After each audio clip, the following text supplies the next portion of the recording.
work session to order. Ms. Watkins, would you do the roll call, please? Mr. Evelyn? Here. Mr. Tiller? Here. Ms. Page? Here. Mr. Steers? Here. And Mr. Lockwood? Here. Thank you, and thank everybody for being here this morning, all of y'all, and the public at home. First on our agenda this morning, item 1, New Kent Secondary 6-Year Plan, FY 24 through 29. Planning Director Amy Inman. Good morning.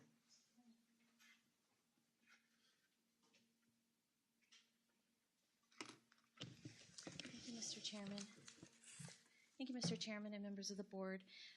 Today we just would like to ask for your approval for the county administrator to be able to sign the secondary 6-year program for VDOT. This does not require a public hearing, but basically what this does is it just lays out the funding that we're expecting to get from VDOT for our telecommunications fees and also a district grant for our unpaved roads. So it's $68,000, just a little more than $68,000 a year that will be identified in the secondary 6-year program.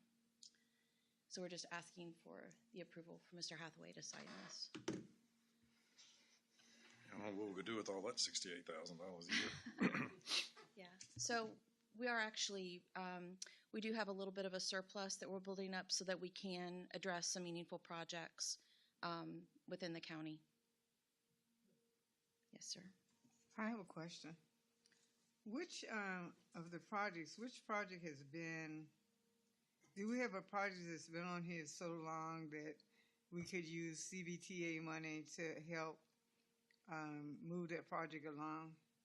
So we can talk about the CBTA money. This is actually just the secondary. This is not CBTA money that we're talking about right here. This is just the CTB money that we get, the allocation that right. Okay. But yeah, we will have, and we'll talk about that maybe on the next agenda item. Okay. On the projects that would like to move forward that could potentially be used, could potentially have CBTA funding. Thank you. Yes, ma'am. Any other questions? And yeah. I agree with Ms. Page about projects, because I know for years and years and years there was a project for Henpeck Road, and they just kept saying it was going to cost too much. They just decided to put the funding somewhere else and drop the project altogether. But they finally did fix the worst of it. So, Okay, but anyway, that was good. Well, no other questions. We can move on to item 2. Okay, thank you, Mr. Chairman. Do we need a motion? Oh, I didn't know we needed a motion. I thought that was, Mr. Chair? okay, my bad. I see it No now. problem. I have a motion. All I move to adopt the New Kent County Secondary 6-Year Plan and authorize the county administrator to execute the Secondary 6-Year Plan Construction Program Allocation Agreement. Whew. Thank you, Ms. Page. Ms. Watkins, would you poll the members? Mr. Evelyn? Aye. Ms. Page? Hi. Mr. Steers? Aye. Mr. Lockwood? Aye. And Mr. Tiller? Aye. Now we'll move on to the review of the draft FY 24 Transportation Work Program. Ms. Inman? Great, thank you, Mr. Chairman and members of the board. So what we did was we utilized the list of transportation projects that were put together in 2021, and sort of we looked at these projects and we identified the projects that we feel are ready to move forward into further study, design, engineering, etc. So what we did and what you have in front of you are 9 projects that we would like to move forward with, again, into design, engineering. We do have CBTA money that can be used to fund the development of these projects, okay, to advance them. And once we get them to a point of where, we're all comfortable as a board to move forward with a particular project, we have potential funding sources that we might go after. So applications that we might, submit to receive, again, the CBTA regional money potentially, or we have highway safety improvement program funding, revenue share. So there are different pots of money that we can potentially utilize to advance the construction of these particular projects. So we did take this list to the Board of Road Viewers at our last meeting that was held on March 23rd, and we reviewed this with everyone.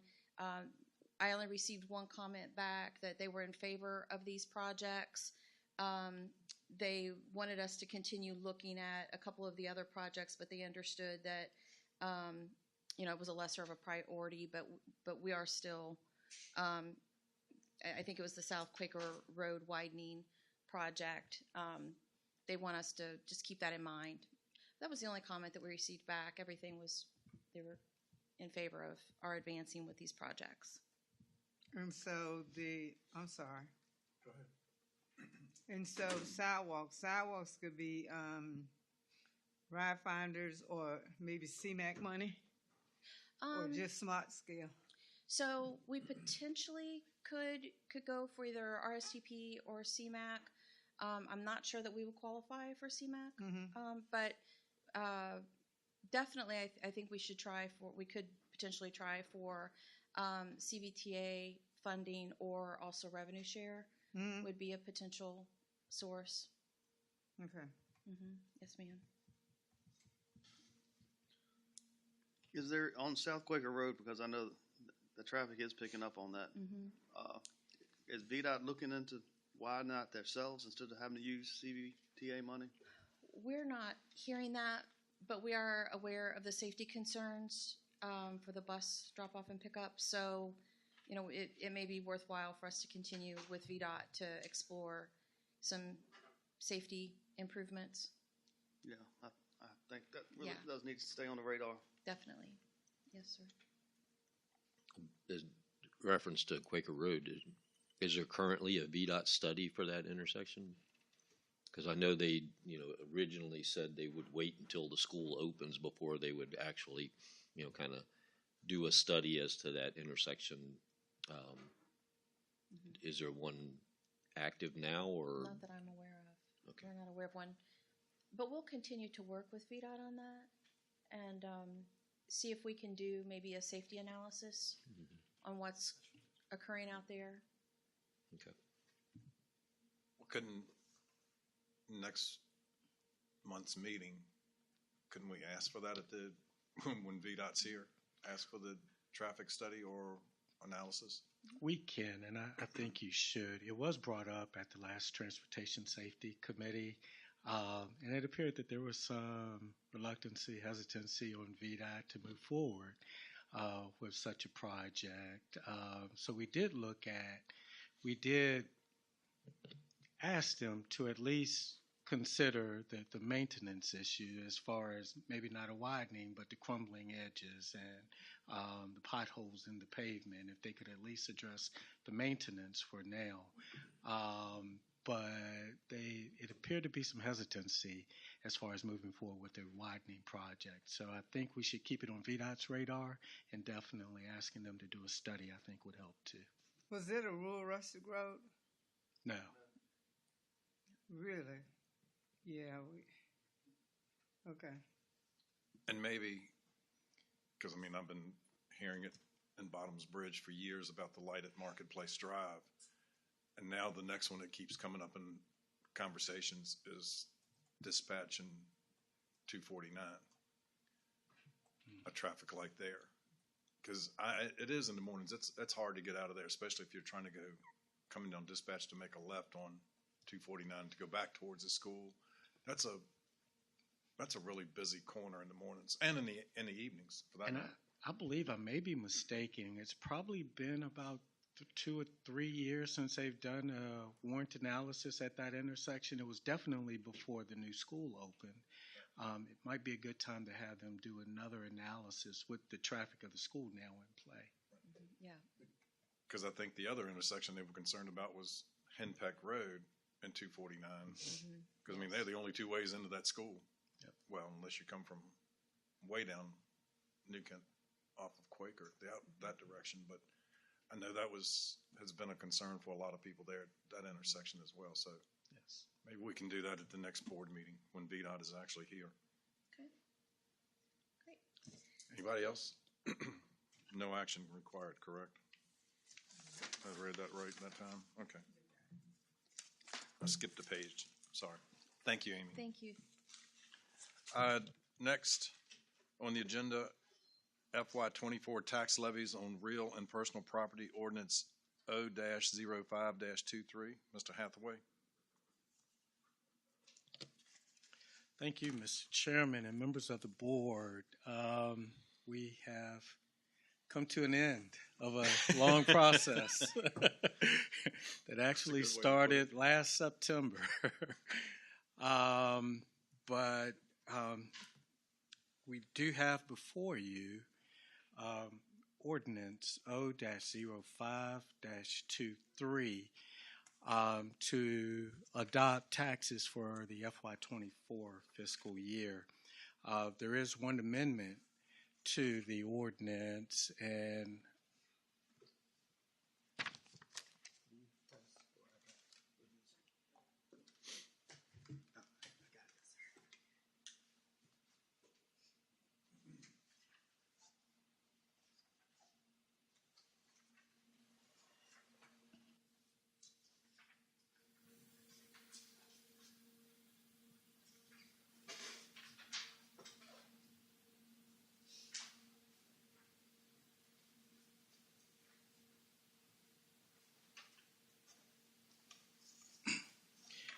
as you are aware, what I presented back in March and what has been advertised calls for a 69-cent tax rate, which would be a 2-cent real estate rate increase. The revised amendment that you have before you would adopt the budget with a flat tax rate, real estate tax rate of 67 cents. Everything else is the same.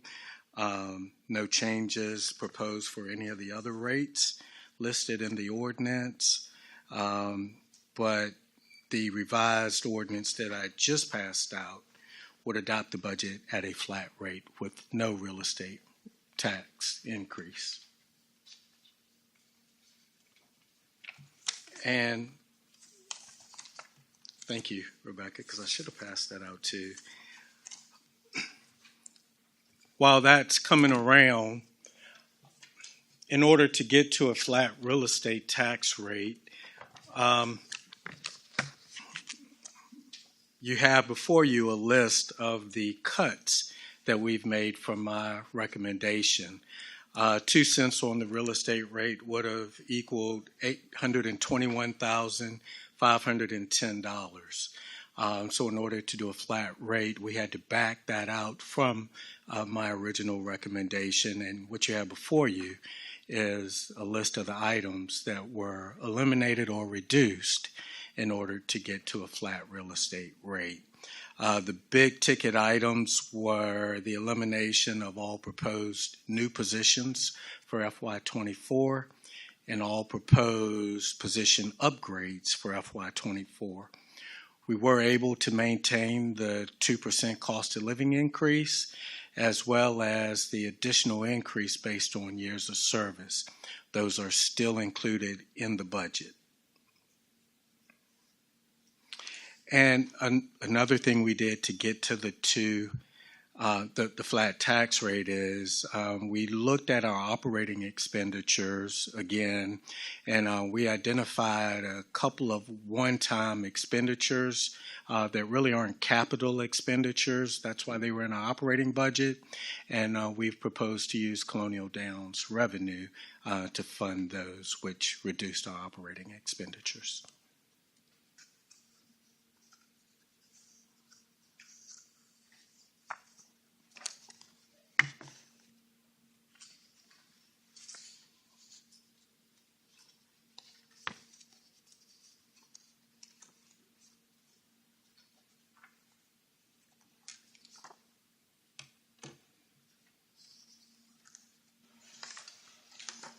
This is pretty much everything we've been talking about for the last week or so. Yes. Well, I think it's changed 3 or 4 times in the past month. Yes. Anybody else have any? Does that sound really loud all of a sudden? Any other questions, concerns about how we're getting to this? Ms. Page? I don't have concerns. I have a motion if there's no discussion. What? Do what? Yeah, let's have a little discussion, please, if it's okay with you, Mr. Chairman. Sure.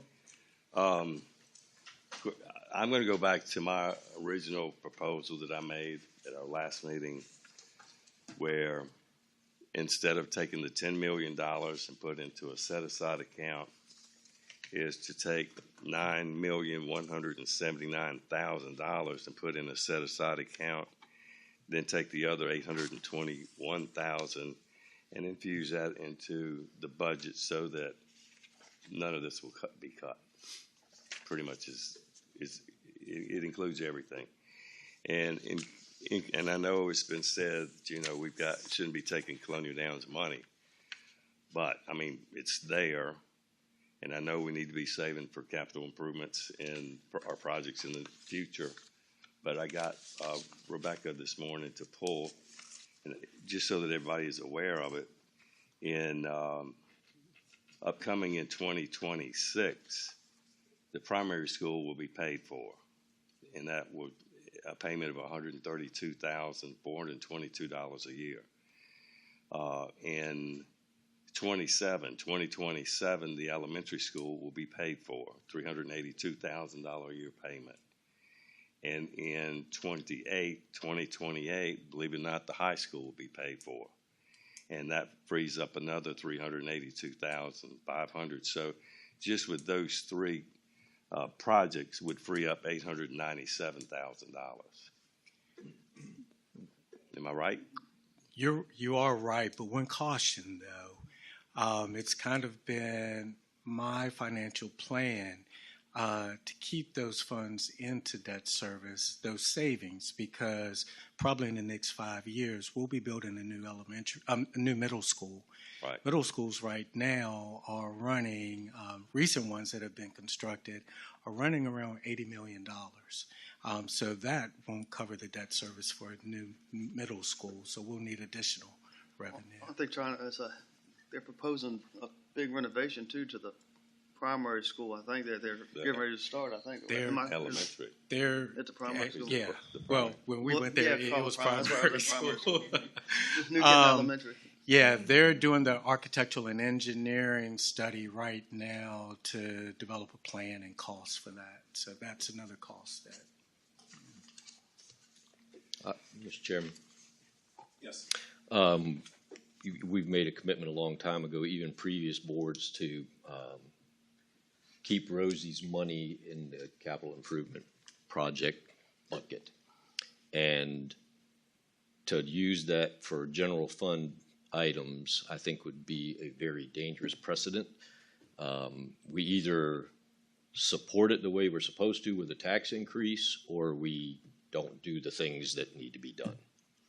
So we chose at this point, we haven't voted yet, to flat tax and not move forward with those things.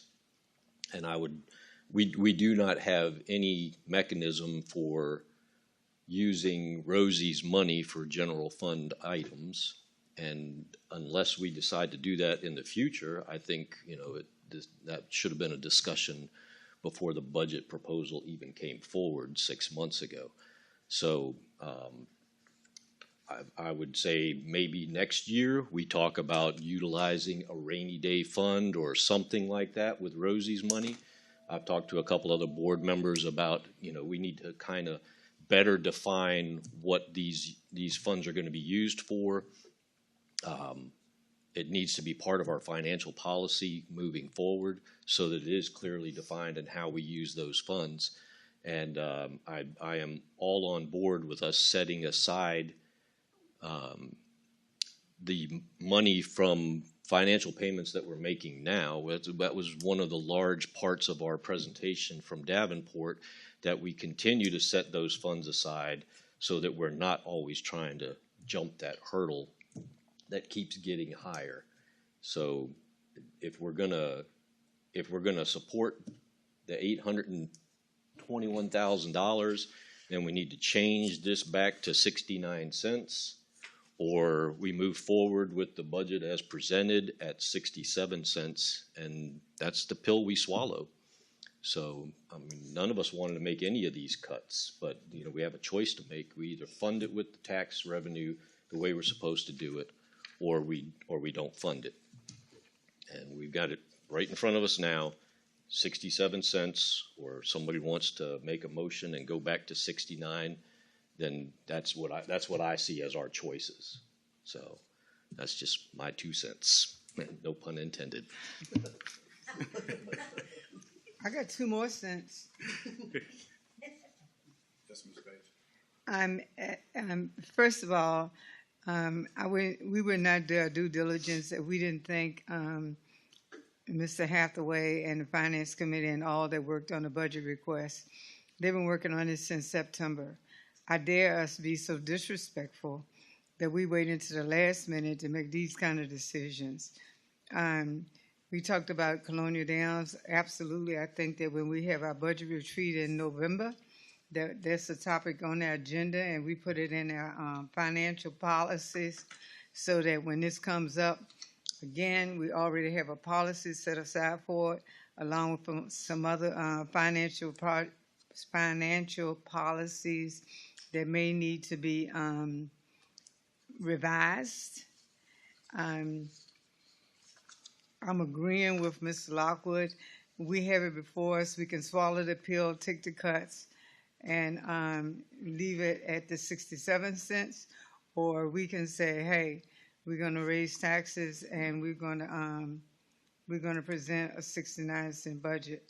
But to use money for projects that are one-time saving, when we look back on the high school, when we look back on the capital projects that were done through being good stewards of our taxpayers' funds, I think that we can truly say that we've done a good job.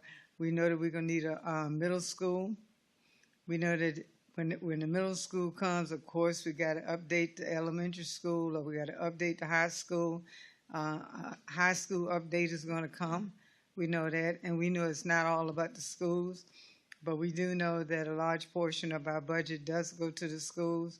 And then we have our fire and rescue and our sheriff's department, which they will need some time for updates. We've talked about courthouse expansion.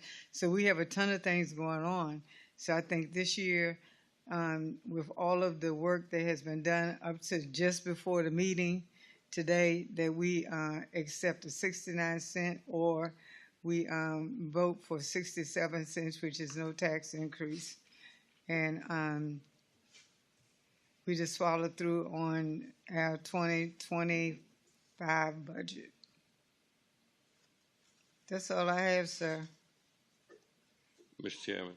Yes. If we're going to go sticking with that, let me just take one item out of what's being cut.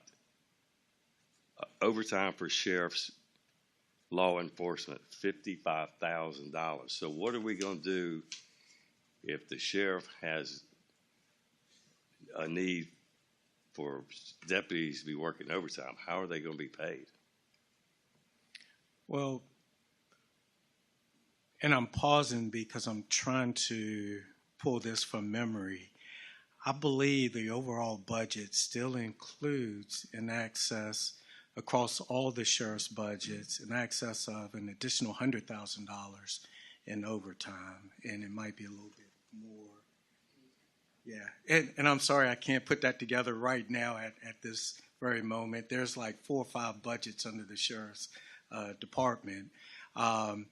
The overall request was for an additional, I believe, close to $450,000 of overtime expenditures. Now, all of that was not recommended by me. I believe it was about $250,000 that was recommended. So I am proposing, if we do want to do a flat rate, that we cut that further. But it's still more than, they would still end up with more than this current fiscal year.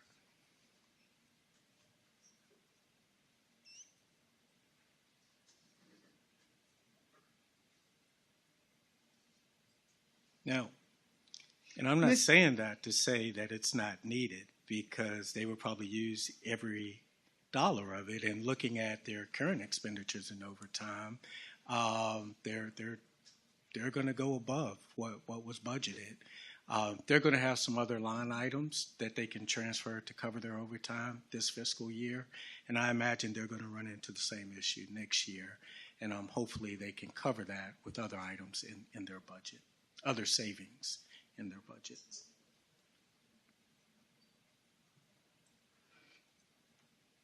Mr. Chairman, I have a motion. Wait a minute, I don't think the discussion is Oh, I'm sorry.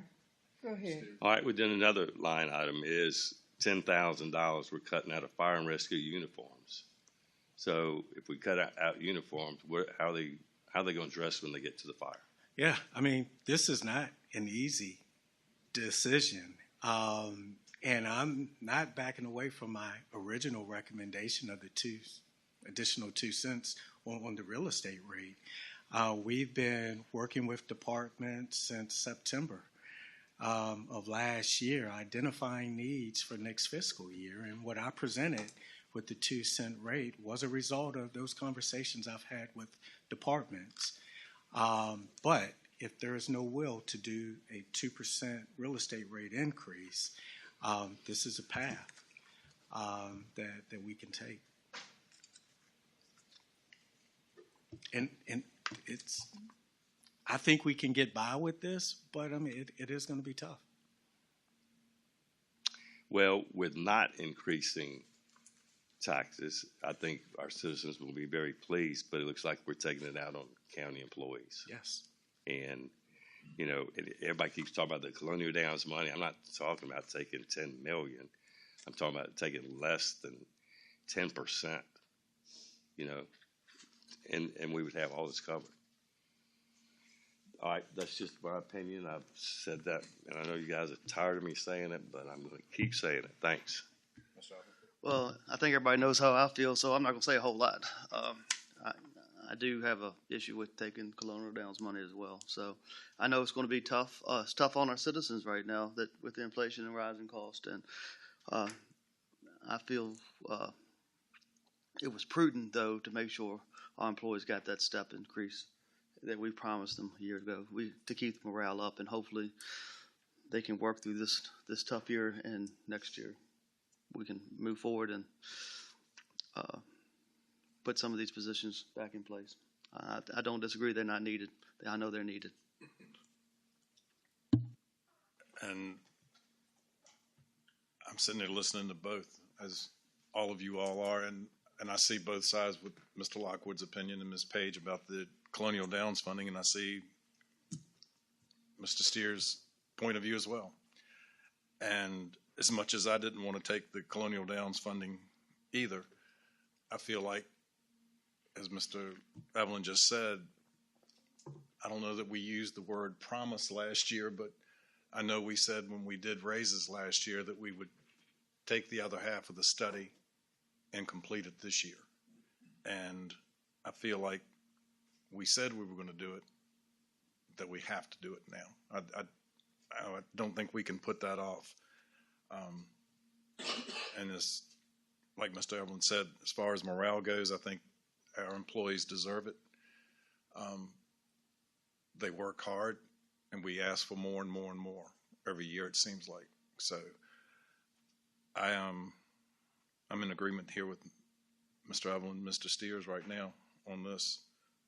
As much as I do hate to take the Rosie's funding. You can't agree with both of them.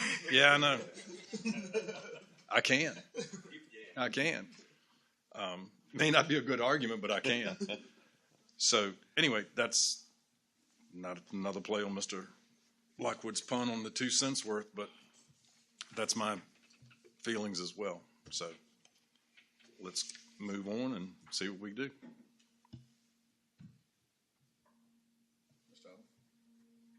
Any further discussion? I'm done. I don't know about the rest of you. Mr. Chairman, I move to adopt ordinance O-05-23 as presented to impose tax levies on real and personal property for the 2023-2024 tax year. correction, Mr. Hathaway? Is that With-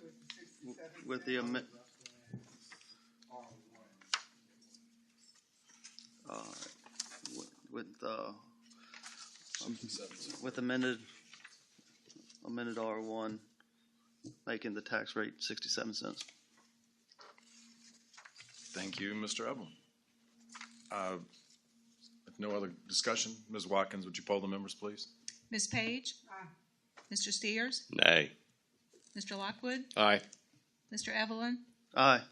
And Mr. Tiller? Well, now you can't have both sides, can you? No, I'm going back.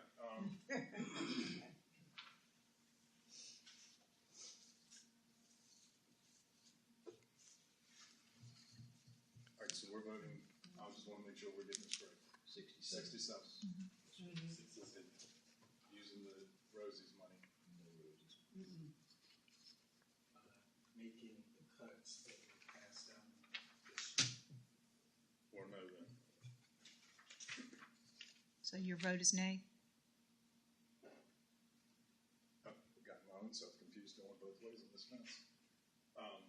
At this point, I don't think it really matters. I'm with the 67. And using the Rosie's money. Is that what y'all? It's nay. Nay, that's what I thought, but I just wanted to verify that. Okay. Nay. Thank you. Thank you.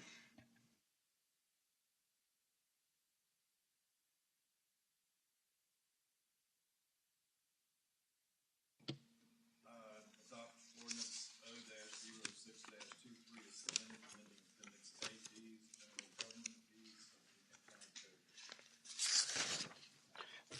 Thank you, Mr. Chairman and members of the board.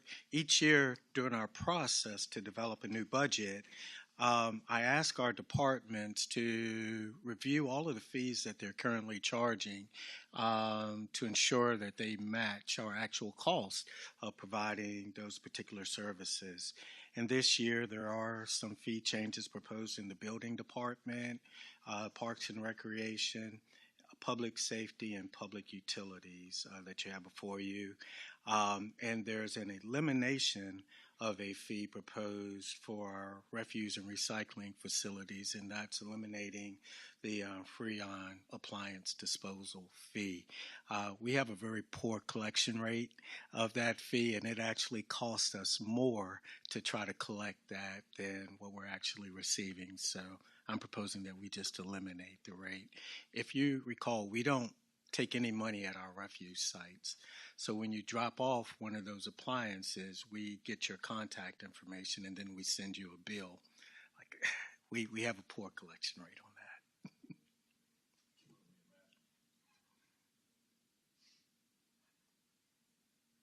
So I guess if those refrigerators, air conditioning units sit on the landfill, does somebody eventually take the Freon? Do we, No. or do they just?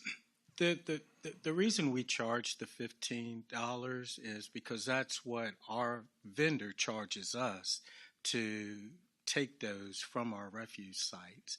So basically, we just passed on the cost. Oh, I'm sorry. I was just reminded. Actually, our fee was increased about a year ago, or a little over a year, to $20. So we've been losing money from the beginning on this fee.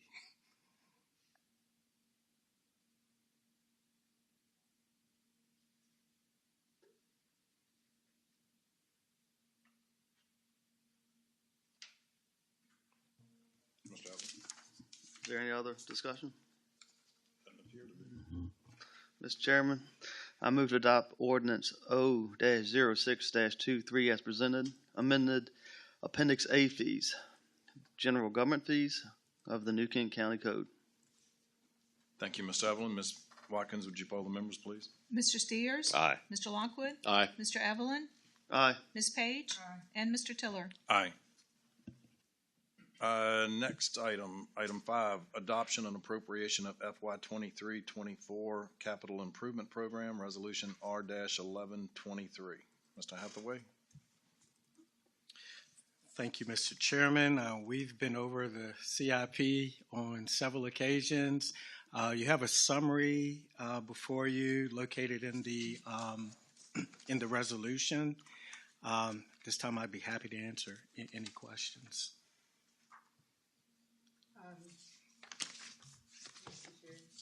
Yes, Ms. Page. As we talked about reductions in our general operating fund, there were, does everybody have a copy? No. Okay. We have a copy by CIP where we went through and did about $700,000 in reductions. Some of the reductions are items that will be picked up next year in our CIP budget. And I'm asking the board to look at the reductions and for your consideration with the rising costs of our new construction and different, especially our new construction and what's needed. The money that's saved from the CIP will be going into a contingency fund. And so just asking for your consideration.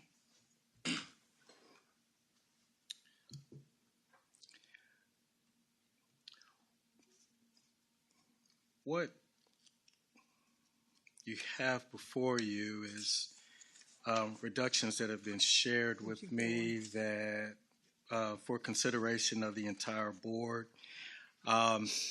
Just put this together, but I double checked my numbers, so I believe they're right. It would be a savings of $768,080. What this does, and I can read through the changes, it reduces the 9 vehicles for the sheriff's office to 5 vehicles. And by my calculation, that is a savings of $313,080. It eliminates the support fire EMS apparatus, $290,000 savings. It eliminates the extrication equipment, $125,000 of savings, and reduces the EMS equipment from $80,000 to $40,000. Your total CIP budget would be $15,877,490, which is a reduction of $768,080.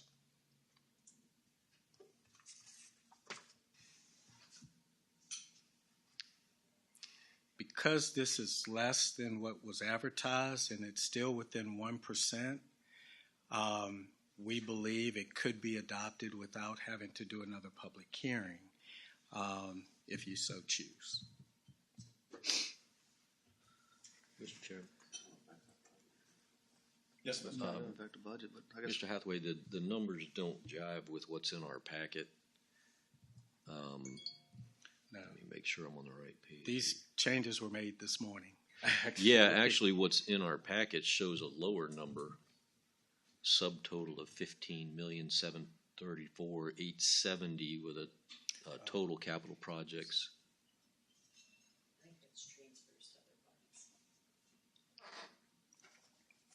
Well, there was a transfer of other funds for $393,800, and the total capital projects that's listed on our packet is $15,341,070. So I'm just so it's actually the number went up according to what's in our. It's a summary that so it doesn't show the detail. I can show you on my.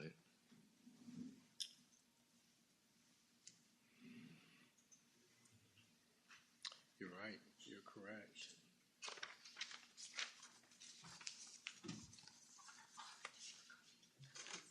Please refer to that.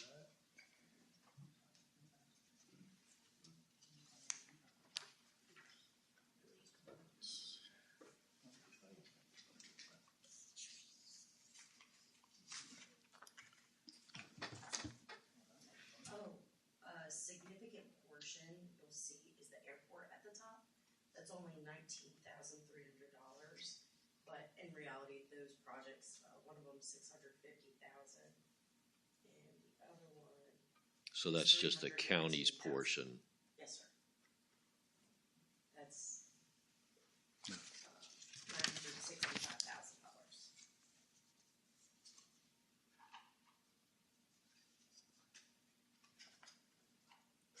So the other transfers should be higher, is that correct? Since it's coming from, like for the airport?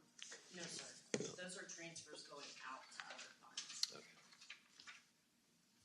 Those would be state and federal funds. Okay.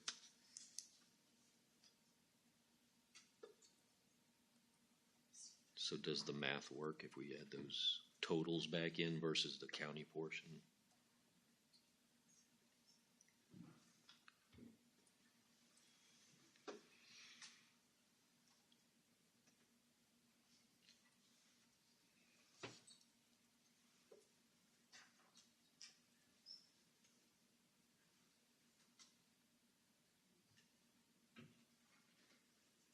I'm slightly off, but it's closer.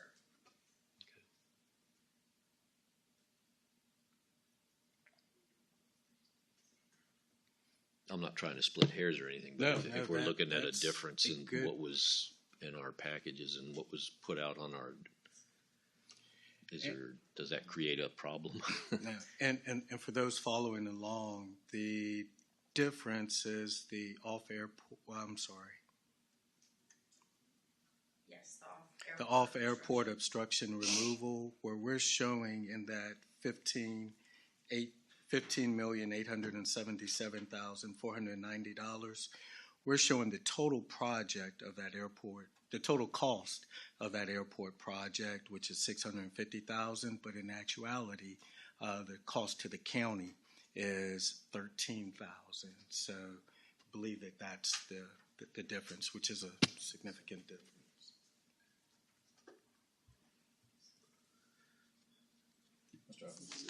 Mr. Taylor, since it's, I guess all these cuts are to the sheriff's and fire department, would y'all mind coming up here and telling us what the impacts would be? Mr. Chair, I'll be honest with you, I don't know what the impact's gonna be, having just found out about these proposed cuts, and it seems that all the proposed cuts have been affecting. Yeah.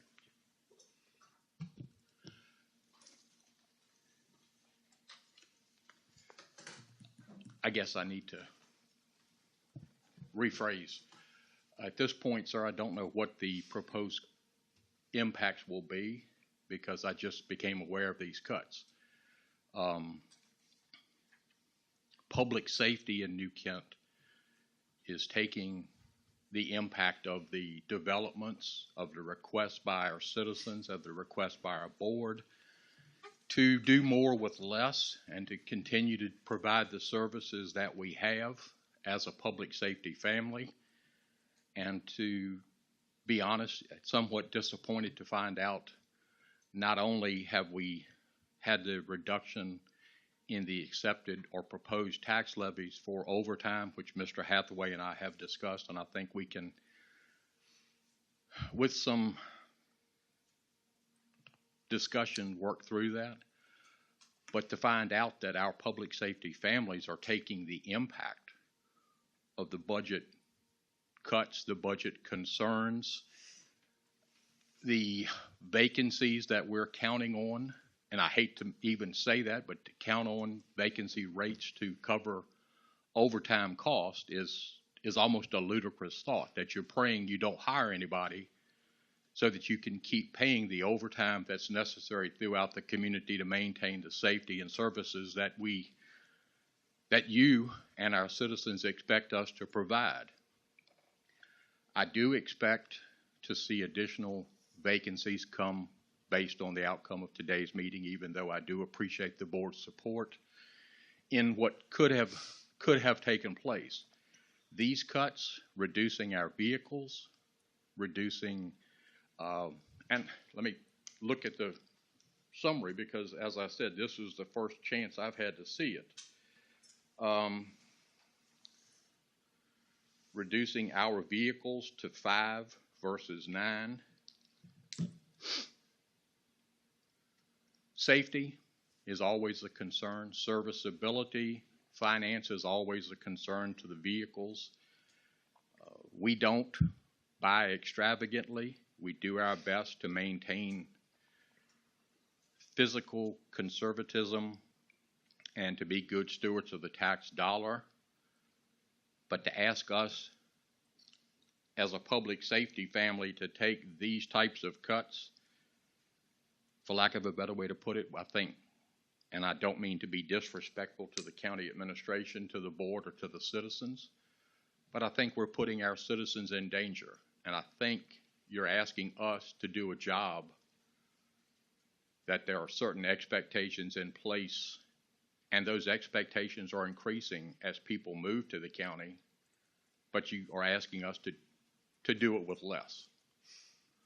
So to be without 5 vehicles means that either those vehicles that were going to be rotated out of the fleet and going to the school will continue with hundreds, thousands of miles on it, service increase, vehicles out of service for maintenance, vehicles out of service for lack of serviceability. They wear out, and you cannot drive those and cannot perform the duties that are expected of us in that fashion. So, are the schools able to use? Have you, between y'all departments, have we been able to work that out? We are continuing those discussions with the schools because we have not found anything that says from the State Department of Education or the federal level that prohibit those vehicles from being used. We do know that there is a prohibition on 15-passenger vans, but we've not been able to find a prohibition on the use of SUVs. As a matter of fact, other school divisions are in fact using SUVs. And that's kind of our thought was, it's not as though when we turn those vehicles, take them out of the fleet, that they're leaving county service. They continue to be there and to be available. I'd also like to add, the reason I believe that we're at 9 vehicles is because in the past several years, we've not fully funded the request of the sheriff's office. That need does not go away if it's not funded. It just gets kicked to the next year. So by not funding it this year, then I anticipate we'll see another large number next year's budget, the FY25. So.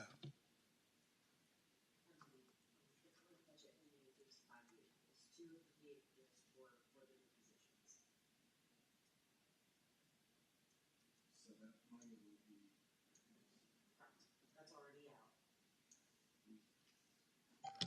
I thought we'd ask for 7 and then the 2 would be positions. Oh, I'm sorry. So would the request be modified to 7 then, Well, Sheriff, or should we?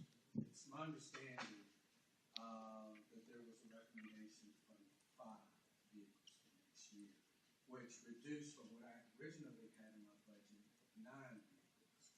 But the sheriff, with not getting the new positions, will need at least 7 vehicles to maintain his existing fleet. So that being the case, then if we stick to the actual budget plan, it would be 7 vehicles, not 9. Okay.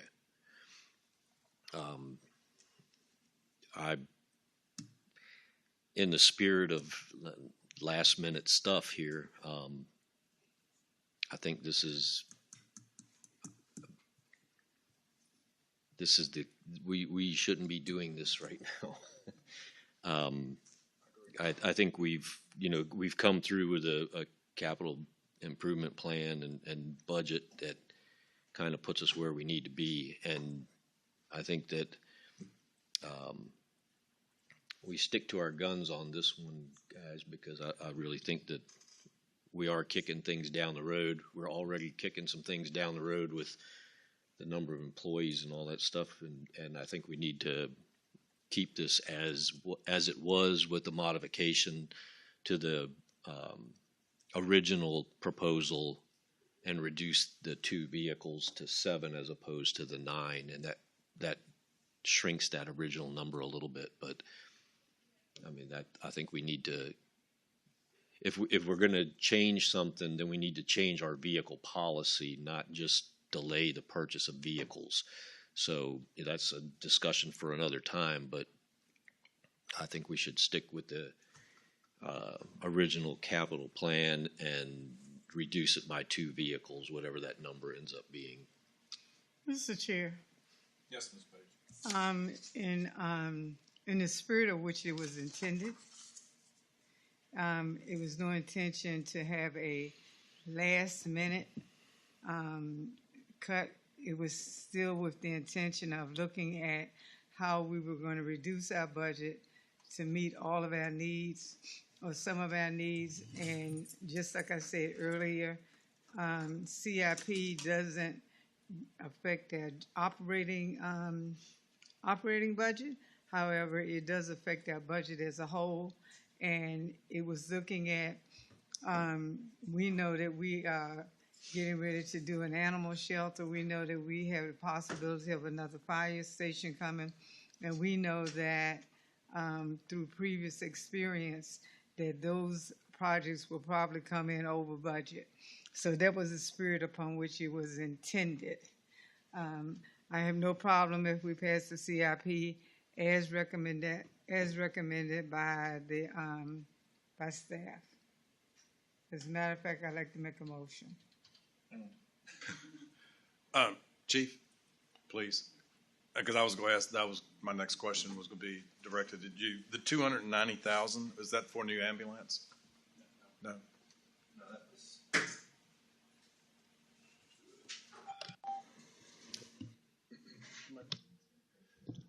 No, that support was a few.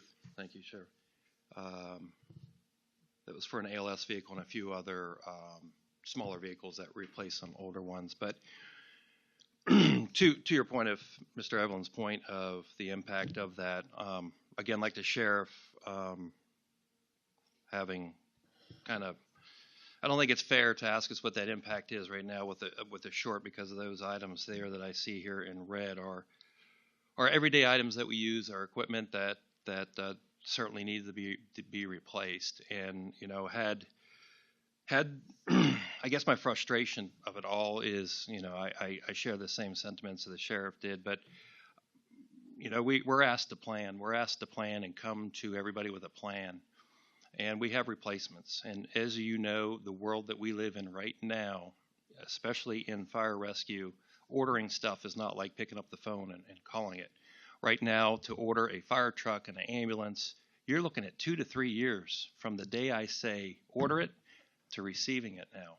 So how does a fire chief or anyone in my business plan when we can't plan it at the 11th hour here? We're cutting stuff out. So my impact right now that I could say is that Ms. Page said that we'll focus on it next year, is you're looking at 25 to 30, even maybe 45% more that we're going to spend next year on these same items. So that's all I can really say is what's the immediate impact. Now, I'll tell you, if somebody would have came to me and said, hey, what can we cut out of here? From listening to the challenges of staffing and all the staffing cuts that we've just made here this morning across the whole county, I don't necessarily know that we can staff a new fire station if we build it, listening to everything that's going on properly. So if you ask me right now, what can we cut out of here? I say cut the $7 million fire station because I don't believe we can staff it because of all the cuts we made to the request now. I know I'm probably cutting my throat by saying that, but I'm being honest here is we can build a station, but if we're not going to staff it properly, what's the use? So if you want some money, you might be able to take the $7 million. I don't recommend building the fire station without staffing or having a plan for staffing. And that's kind of my thoughts, Mr. Tiller. Thank you, Chief. And that station, I know in Bottoms Bridge is needed, and I can't imagine that we would want to take it out. But I agree. It's going to be tough to staff it based on what our past has shown for hiring or the opportunities that we've had. But I'd prefer not to take it out and just have to staff it when we need it. And it's got to happen one way or the other. Whether if next year it's a tax increase to cover it, the staffing, or the opportunity for another grant. I feel like we need it because that's the next place that I feel like a station needs to really go is in Bottoms Bridge.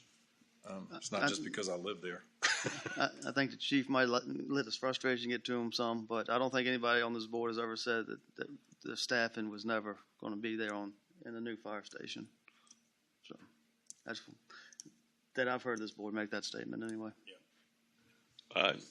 Mr. Chairman, but with all due respect to the fire chief, I can understand why he's a little frustrated. It does appear that every time we try to cut, it's always the sheriff's department and the fire department. And to me, those are two of the most integral departments we have protecting us and keeping us safe. So if there is no other, But I know we, if you don't mind, we've made some. I just want to follow up a little bit. We had made some tough cuts this year. There's no question about staffing, but I still feel this board has been very supportive of public safety all around in the county. You know. yeah, And I'll take that to my graves. Mr. Steers, you were getting ready to make a motion? yes, if it's okay. Yes, sir. Mr. Chairman, I move to adopt resolution R-11-23 to adopt and appropriate the New Kent County, Virginia fiscal year 2023-2024 capital improvement program and with reducing the sheriff's vehicles from 9 to 7. Is that correct, Sheriff?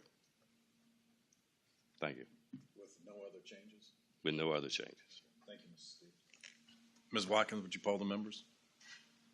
Mr. Lockwood, Aye. Mr. Evelyn, Aye. Ms. Page, Aye. Mr. Steers, Aye. and Mr. Tiller. Aye. Moving on. Item number 6, adoption and appropriation of FY 23-24 governmental and school budgets, resolutions R-1223. Mr. Hathaway.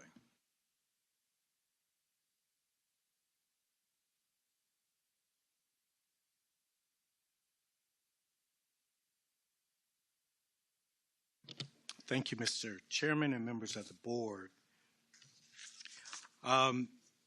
Speak with our finance director because based on the previous action you've taken with the flat tax rate, we need to make some slight changes to the resolution that you have before you to reflect that flat tax rate as opposed to the 2% tax rate.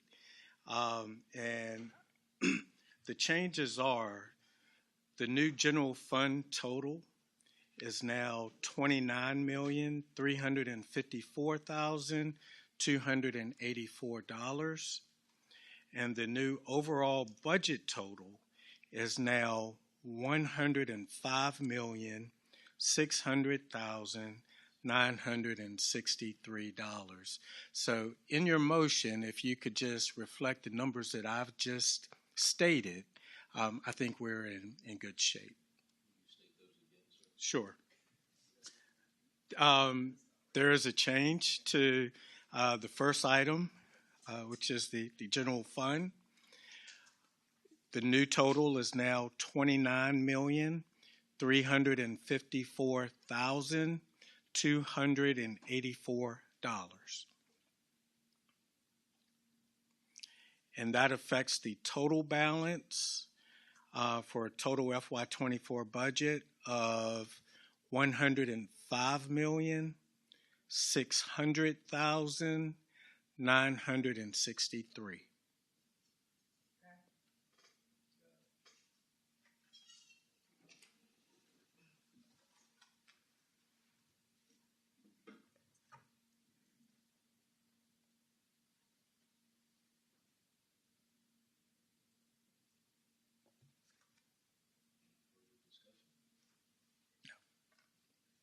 Mr. Chairman, Yes, Mr. I move to adopt Resolution R-12-23 to adopt and appropriate the New Kent County, Virginia fiscal year 2023 through 2024 governmental and school budgets with the changes to the totals in general fund at $29,354,284, which impacts the total for a new total of $105,600,963. Thank you, Mr. Lockwood. Ms. Watkins, would you poll the members? Mr. Evelyn, Aye. Ms. Page, Aye. Mr. Steers, Aye. Mr. Lockwood, Aye. and Mr. Tiller. Aye. Item 7, adoption and appropriation of FY 23-24 Public Utility Fund Budget, Resolution R-1323. Thank you, Mr. Chairman and members of the board. You have a total public utility budget before you of $12,397,748. There's been no change since my presentation in March. With the adoption of this budget, I will note that this will eliminate the Bottoms Bridge Avalon tax district. And there are no new fees, new service rates that are proposed in this budget as well.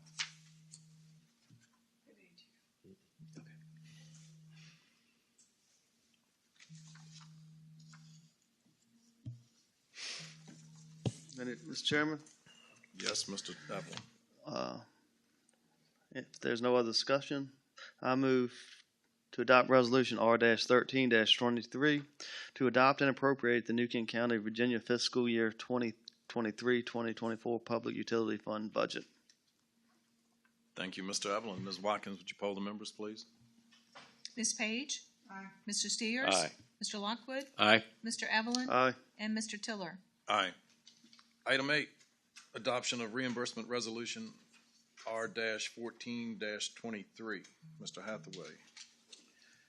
Thank you. By state code, this resolution is required in order to reimburse ourselves from any expenses that we incur for any potential capital borrowings. There are several potential projects, and they're listed in Attachment A of the document that you have before you. The most notable is Fire Station 6, which we've passed a budget for. Now we're proposing to cash fund that, so that shouldn't be an issue, but we do have a Fire Station number 2 replacement in the list of potential projects as well. We haven't done much financial planning for that yet, but in the event we do have to borrow for that project, any expenses that we incur after the adoption of this resolution, we can reimburse ourselves for through the borrowing. It's my hope that we'll be able to cash fund Fire Station 2 as well, but that's at least a year out. So.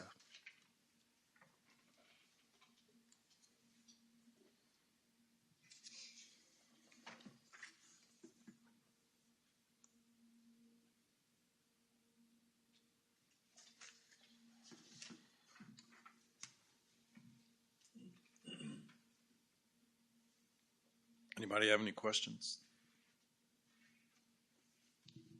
Any changes? I have a motion. Yes, Ms. Page. Mr. Chair, I move to adopt Resolution R-14-23, declaring the board's intention to reimburse itself from the proceeds of one or more tax-exempt finances for certain expenditures made and/or to be made in connection with capital improvement projects for the county and for the county school system. Thank you, Ms. Page. Ms. Watkins, would you poll the members? Mr. Steers, Aye. Mr. Lockwood, Aye. Mr. Evelyn, Aye. Ms. Page, Aye. and Mr. Tiller. Aye. Item 9, any other business? The board? Mr. Hathaway? No, sir. Okay. I didn't want to exclude you. Mr. Chairman, I would also just like to thank Finance for backing their staff, Mr. Hathaway and your team. This is number 16, and they don't seem to get any easier. So, thank you for all you did to get this budget presented to us and passed today. I know it's been a lot of work.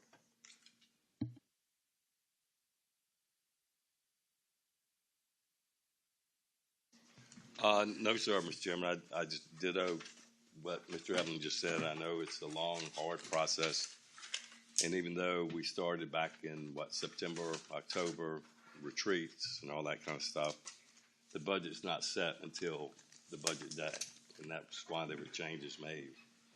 So I do appreciate it, and thanks for everything. Thank you, Mr. Steers. Mr. Lockwood, any comments? I just would like to echo that as well. I know you guys get put through the ringer with this thing, and we seem to wring every drop of it out of you guys. So thank you for all your hard work and dedication in putting these things together for us. Thank you. If there's no other comments, the next regularly scheduled meeting of the Board of Supervisors will be held at 6 p.m. on May the 8th, 2023, and the next work session will be held at 9 a.m. on May the 30th, both in the boardroom of the County Administration Building. I move to adjourn. Thank you, Ms. Page. Ms. Watkins, would you poll the members? Mr. Lockwood, Aye. Mr. Evelyn, Aye. Ms. Page, Aye. Mr. Steers, Aye. and Mr. Tiller. Aye.